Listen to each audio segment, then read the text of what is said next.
श्री कृष्ण कहते हैं वो सब कुछ करो जो तुम्हें करना है, लेकिन लालच से नहीं, अहंकार से नहीं, वासना से नहीं, ईर्ष्या से नहीं, बल्कि प्रेम, करुणा और भक्ति के साथ। श्री कृष्ण कहते हैं नरक के 3 द्वार हैं, काम, क्रोध और लोभ।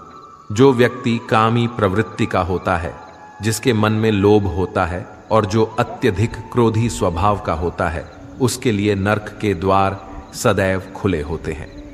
अर्थात ऐसे व्यक्ति को तो सिर्फ नरक में ही जगह मिलती है। मनुष्य सब कुछ चाहता है पर सब कुछ उसे नहीं मिल सकता। आपको जो नहीं मिला उसके लिए पश्चाताप मत करो, और जो आपसे खो गया, जो आपसे अलग हो गया, उसके लिए निराश भी मत हो। भगवान कहते हैं मैं सभी प्राणियों के हृदय में स्थित आत्मा हूं। मैं ही सभी प्राणियों का आदि, मध्य और अंत हूं। समय एक सा नहीं रहता। आज दुख है तो कल सुख भी आएंगे, और सुख के बाद दुख आना भी स्वाभाविक है। श्री कृष्ण कहते हैं मनुष्य भी बड़ा विचित्र प्राणी है। अपने से नीचे के स्तर के लोगों को हीन की दृष्टि से देखता है, उनका उपहास उड़ाता है, उनसे बार बार कहता है कि तुम्हारा कुछ नहीं हो सकता, तुम भविष्य में कुछ नहीं कर पाओगे। जब मनुष्य के पास धन, संपत्ति, मान सम्मान होता है तो दूसरों का आदर नहीं करता, परंतु वो एक बात भूल जाता है कि उससे भी अधिक शक्तिशाली कोई अस्तित्व में है, और वो है समय। समय अपना चक्र कब बदलेगा ये कोई नहीं जानता। समय अपनी करवट कब लेगा ये कोई नहीं जानता। कोयला भी समय के साथ हीरे में परिवर्तित हो जाता है। इसीलिए जीवन में कभी भी किसी का उपहास नहीं उड़ाना चाहिए। श्री कृष्ण कहते हैं निस्वार्थ कर्म को अपने जीवन में अपनाइए। जो विधाता की लेख में होता है उसी का फल हमें मिलता है। विधि के विधान को स्वयं ईश्वर भी नहीं टाल सकते। जिस व्यक्ति के पास आपके लिए मान सम्मान और कद्र ना हो, उनके साथ रहना व्यर्थ है। वो सदैव आपके लिए शत्रुता का भाव रखते हैं। ऐसे व्यक्तियों के साथ रहने से उत्तम है आप अकेले रहे। इस जीवन में अधिक सरल होना भी अनुचित है। जो सरल और सीधे स्वभाव का होता है, लोग उसका अनायास फायदा उठाते रहते हैं। अच्छी किस्मत के लोग थोड़ा भी बुरा होने पर भगवान को कोसते हैं, और बुरी किस्मत के लोग थोड़ा भी अच्छा होने पर भगवान का स्मरण और धन्यवाद करते हैं। प्रभु अपने भक्तों की सदैव परीक्षा लेते रहते हैं। इस परीक्षा में भक्तों को अनेकों कष्टों का सामना करना पड़ता है। सामान्य लोग इसे अपना दुख मानकर पीछा छुड़ाते हैं। वही साधक तथा प्रेमी प्रभु की इच्छा समझकर उसका सामना करते हैं। जो लोग कहते हैं कि अपनों के आगे झुकने में कोई बुराई नहीं है, उन्हें यह मालूम होना चाहिए कि जो सच में अपने होते हैं ना, वो कभी झुकने ही नहीं देते। दिव्यता केवल शक्तिशाली होने में नहीं, बल्कि दूसरों में शक्ति जागृत करने में है। जब लोग आपकी बुराई करें तो परेशान ना हो, क्योंकि वो लोग आपको महत्व देने का कोई और तरीका नहीं जानते। सबसे इस तरह का व्यवहार कीजिए कि कोई आपके बारे में बुरा भी कहे तो कोई उस पर विश्वास ना करे। हम ना बोले फिर भी वो सुन लेता है, इसलिए उसका नाम परमात्मा है। वो ना बोले फिर भी हमें सुनाई दे, उसी का नाम श्रद्धा है। अगर कोई व्यक्ति शिक्षा से पहले संस्कार, व्यापार से पहले व्यवहार, भगवान से पहले माता पिता को पहचान ले, तो जिंदगी में कभी कठिनाई नहीं आएगी। स्वार्थ संसार का एक ऐसा कुआं है जिसमें गिरकर निकल पाना बड़ा कठिन होता है। श्री कृष्ण कहते हैं आपने चुंबक को तो देखा ही होगा, कैसे वो लोहे की ओर आकर्षित होता है और कैसे वो लोहे को अपनी ओर आकर्षित करता है, क्योंकि उसके स्वभाव में ही आकर्षण है।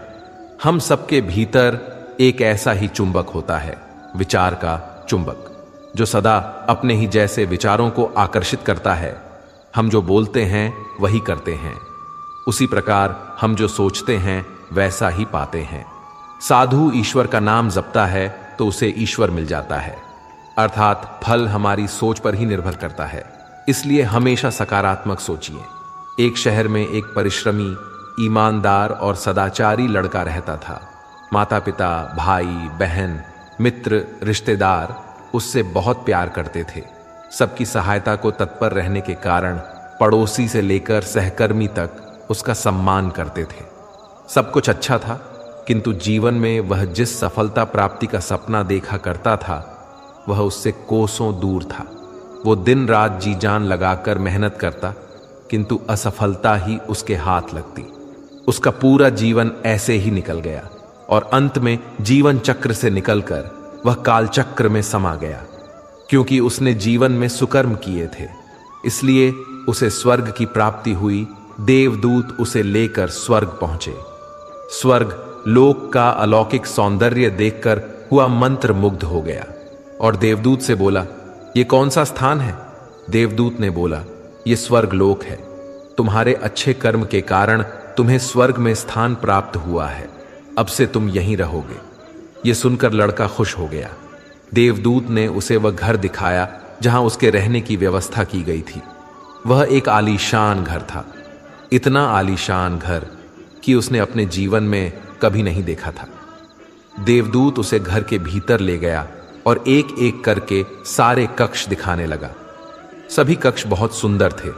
अंत में वह उसे एक ऐसे कक्ष के पास लेकर गया जिसके सामने स्वप्न कक्ष लिखा हुआ था। जब वो उस कक्ष के अंदर पहुंचे तो लड़का ये देखकर दंग रह गया कि वहां बहुत सारी वस्तुओं के छोटे छोटे प्रतिरूप रखे हुए थे। ये वही वस्तुएं थे जिन्हें पाने के लिए उसने आजीवन मेहनत की थी, किंतु हासिल नहीं कर पाया था। आलीशान घर, कार, उच्चाधिकारी का पद और ऐसी बहुत सी चीजें जो उसके सपनों में ही रह गए थे। वह सोचने लगा कि इन चीजों को पाने के सपने मैंने धरती लोक में देखे थे, किंतु वहां तो मुझे मिले नहीं। अब यहां इनके छोटे प्रतिरूप इस तरह से क्यों रखे हुए हैं? वो अपनी जिज्ञासा पर नियंत्रण नहीं रख पाया और पूछ बैठा, ये सब यहां इस तरह, इसके पीछे का क्या कारण है? देवदूत ने उसे बताया, मनुष्य अपने जीवन में बहुत से सपने देखता है और उनको पूरा हो जाने की कामना करता है, किंतु कुछ ही सपनों के प्रति वह गंभीर होता है और उन्हें पूरा करने का प्रयास करता है। ईश्वर और ब्रह्मांड मनुष्य के हर सपने पूरा करने की तैयारी करते हैं, लेकिन कई बार असफलता प्राप्ति से हताश होकर और कई बार दृढ़ निश्चय की कमी के कारण मनुष्य उस क्षण प्रयास करना छोड़ देता है जब उसके सपने पूरे होने वाले होते हैं। उसके वही अधूरे सपने यहां प्रतिरूप के रूप में रखे हुए हैं। तुम्हारे सपने भी यहां प्रतिरूप के रूप में रखे हैं। तुमने अंत समय तक हार ना मानी होती तो उसे अपने जीवन में प्राप्त कर चुके होते। लड़के को अपने जीवन काल में की गई गलती समझ आ गई, किंतु मृत्यु पश्चात अब कुछ नहीं कर सकता था।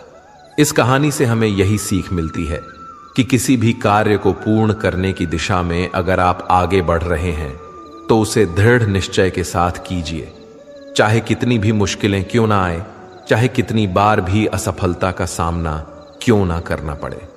अपने सपने को पूरा करने की दिशा में तब तक प्रयास करते रहेंगे जब तक वो पूरे नहीं हो जाते हैं, अन्यथा समय निकल जाने के बाद ये मलाल रह जाएगा कि काश मैंने थोड़ा प्रयास और किया होता। अपने सपनों को अधूरा मत रहने दीजिए।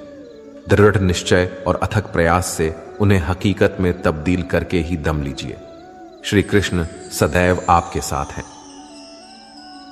झाड़ू में जब तक बंधन होता है तब तक वह कचरे को साफ करता है। बंधन खुल जाने पर झाड़ू खुद कचरा बन जाता है। इसलिए हमेशा अपनों से बंधे रहिए, क्योंकि अनेकता में ही एकता होती है। श्री कृष्ण कहते हैं, वह सपने सच नहीं होते जो सोते वक्त देखे जाते हैं। सपने वही सच होते हैं जिनके लिए आप सोना ही छोड़ देते हैं। नींद तो बचपन में आती थी, अब तो बस थक कर सो जाते हैं। जो कल था उसे भूल कर तो देखो, जो आज है उसे जी कर तो देखो। आने वाला पल खुद चलकर आएगा, कोशिश करके तो देखो। पछतावा अतीत नहीं बदल सकता और चिंता भविष्य नहीं संभाल सकती। इसलिए वर्तमान का आनंद लेना ही जीवन का सच्चा सुख है। स्वाद छोड़ दो तो शरीर को फायदा, और विवाद छोड़ दो तो संबंधों को फायदा। उसी तरह व्यर्थ चिंता छोड़ दो तो जीवन को फायदा। हमें हर संबंध को समय देना चाहिए, क्योंकि कल क्या पता हमारे पास समय हो पर संबंध ना हो। कोशिश कर रहा हूं कि कोई मुझसे ना रूठे, जिंदगी में अपनों का साथ ना छूटे। कोई तारीफ करे तो तुरंत नाचने मत लग जाना। याद रखिए, तारीफ के पुल के नीचे मतलब की नदी बहती है। समस्याएं हमारे जीवन में बिना किसी वजह के नहीं आती। उनका आना एक इशारा है कि हमें अपने जीवन में कुछ बदलना है। जिंदगी की सबसे अच्छी बात यह है कि हमेशा नहीं रहने वाली। यह एक उम्र के बाद सभी को समझ में आने लगती है कि दिन अच्छे हो या बुरे, दोनों बीत जाते हैं। जिंदगी के कुछ अध्याय ऐसे होते हैं जिन्हें आज नहीं तो कल बंद होना ही है। इसलिए जो आज आपके लिए है ही नहीं, उन्हें जबरदस्ती पकड़ने से क्या। भले ही जीवन भर अकेले रहना, लेकिन जबरदस्ती किसी से रिश्ता निभाने की जिद मत करना। हिसाब रखो, आजकल लोग जल्दी पूछ लेंगे कि तुमने क्या किया है हमारे लिए। चाहे कोई भी व्यक्ति कितना भी बुरा हो, उसमें कोई ना कोई गुण अवश्य होता है। हाल पूछ लेने से कौन सा हाल ठीक हो जाता है। बस तसल्ली हो जाती है कि इस भीड़ भरी दुनिया में कोई आपका भी है। अगर बुरी मानसिकता वाले लोग सिर्फ समझाने से हर बात को समझ जाते तो श्री कृष्ण कभी महाभारत होने ही नहीं देते। रिश्ते कोई भी हो, उसे ऐसे निभाओ उस रिश्ते की डोर जिंदगी भर ना छूटे। जीवन के हर सुनहरे मोड़ पर यादों को पड़े रहने दो। जुबान पर हंसी की मुस्कान रहने दो। ना रहो खुद उदास और ना ही किसी को उदास रहने दो। दुनिया के 4 स्थान कभी नहीं भरते: समुद्र, शमशान, तृष्णा का घड़ा और मनुष्य का मन। गरीब व्यक्ति की हाय और दोगले व्यक्ति की राय कभी नहीं लेनी चाहिए। पैसा हो तो आपकी अयोग्यता भी किसी को नजर नहीं आती, और गरीबी हो तो आपकी योग्यता भी किसी को नजर नहीं आती। अपना वह है जो किसी और के लिए तुम्हें नजरअंदाज ना करे। जिस तरह थोड़ी सी औषधि भयंकर रोगों को शांत कर देती है, उसी तरह ईश्वर की थोड़ी सी याद बहुत से कष्ट और दुखों का नाश कर देती है। वक्त जैसा भी हो, अच्छा या बुरा, बदलता जरूर है। अच्छे वक्त में कुछ ऐसा गलत मत करो कि बुरे वक्त में लोग आपका साथ छोड़ दें। थोड़ी बहुत कमियां भी जरूरी हैं। इंसान हो तो इंसान लगना भी जरूरी है। आप खुश हो, अच्छी बात है। आपकी वजह से कोई खुश है, यह सबसे अच्छी बात है।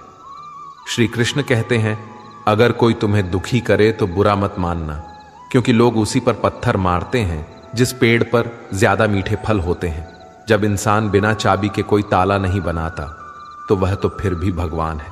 वह ऐसी समस्या का निर्माण क्यों करेंगे जिसका कोई हल हो ही ना।